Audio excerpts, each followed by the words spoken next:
ज़ोया के गायब होने के बाद पूरे मोहल्ले में हलचल मच गई।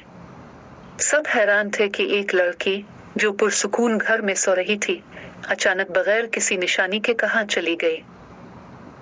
पुलिस आई, तफ्तीश हुई, छत की दीवारें तोड़कर देखी गईं, लेकिन कुछ भी ना मिला सिवाय ज़ोया के कंबल के। मगर एक बात सबने महसूस की। अब छत पर 2 लोगों के कदमों की आवाजें आती थीं। पहले जैसे चापी अकेली होती थी, अब वो 2 हो चुकी थी, जैसे ज़ोया भी उन साए के साथ चलने लगी हो। ज़ोया का छोटा भाई अरमान सबसे ज्यादा परेशान था।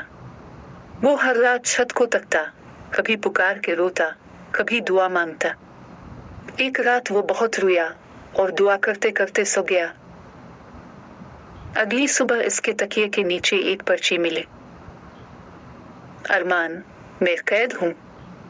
वो मुझे जाने नहीं देता, मगर तुम सुन सकते हो। मुझे आजाद करो। ज़ोया।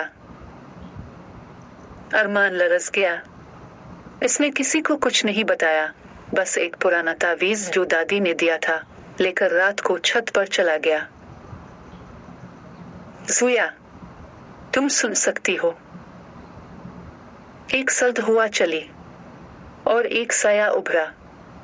इस साए के साथ ज़ोया का चेहरा झलकने लगा, उदास, थकी हुई, मगर जिंदा। वो हर उस इंसान को कैद कर लेता है जो इसे देख ले।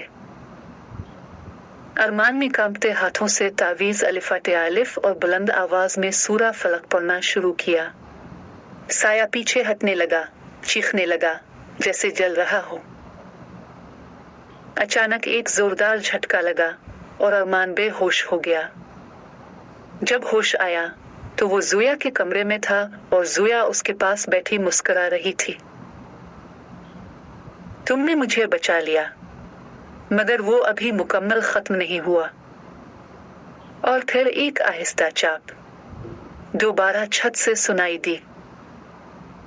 तीसरा और आखिरी हिस्सा, वो साया आखिर कौन है? क्या आप तैयार हैं?